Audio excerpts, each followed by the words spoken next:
yang saya hormati, kalau kita melihat kenapa honorer ini masih mau bekerja dengan honor yang relatif kecil, ya mereka tetap berharap banyak bahwa satu saat dapat kehormatan menjadi PNS.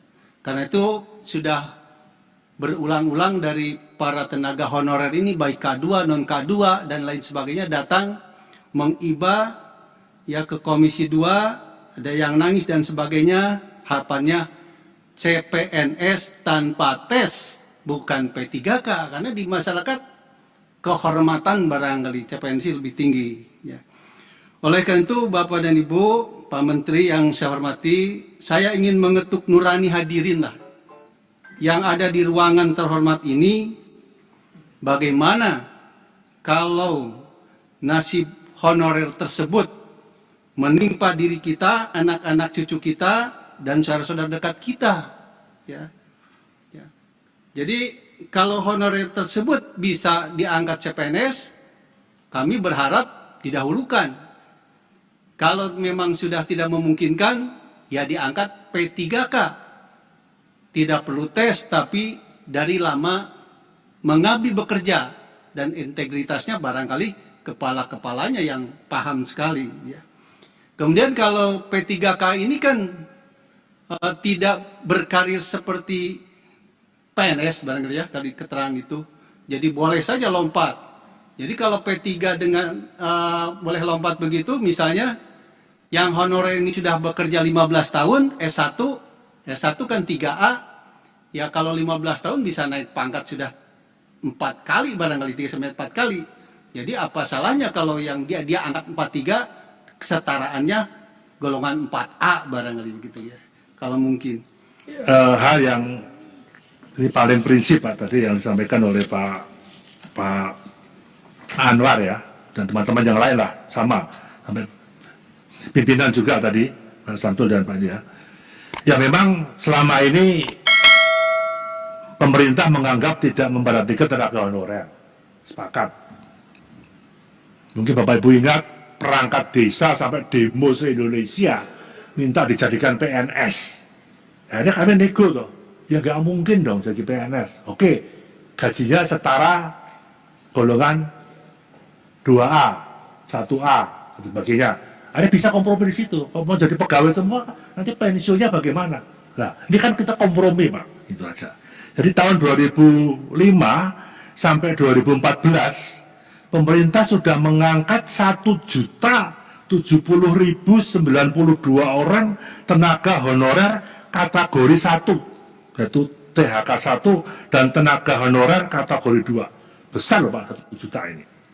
Tahun 2018, ya ini menjelang Pilpres biasalah ya.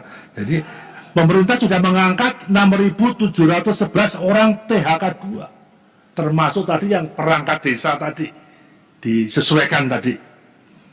Yang memenuhi syarat untuk menjadi PNS melalui seleksi dengan kemudahan-kemudahan yang diberikan. Ini Pak BKN yang menjelaskan bagaimana kemudahannya itu. 2019, yang tidak, karena kita masih sibuk pandemi, Pak Presiden sudah mengeluarkan kepres percepat 51.293 orang. Itu menyeleksi THK 2 dan yang memenuhi syarat mengikuti seleksi P3K dengan afirmasi tentunya dengan beberapa kemudahan sudah 51.293. Yang saya sedang proses SK-nya, sedang dibahas di sini. Tahun 2021 ini pemerintah membuka kesempatan lagi, tapi khusus untuk tenaga honorer guru.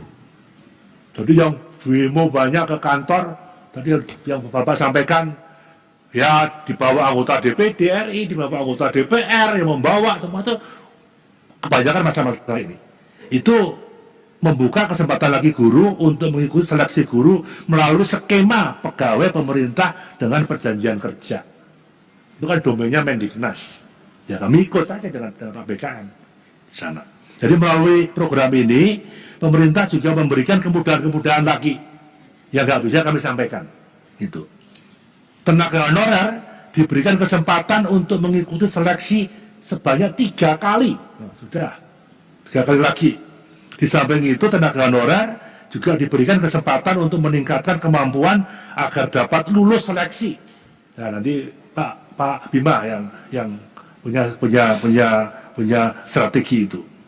Dan ini untuk meningkatkan kemampuannya agar dapat lulus seleksi dengan modul-modul yang sudah diperkenalkan oleh Dignas maupun oleh BKN. Jadi Pak Anwar di tahapannya sudah kita banyak ambil kesempatan.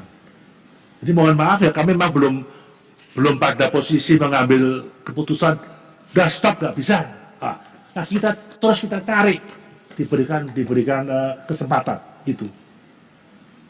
Memang sudah kadung lahir ya, sudah kasihan juga ya, dia 20 tahun itu aja.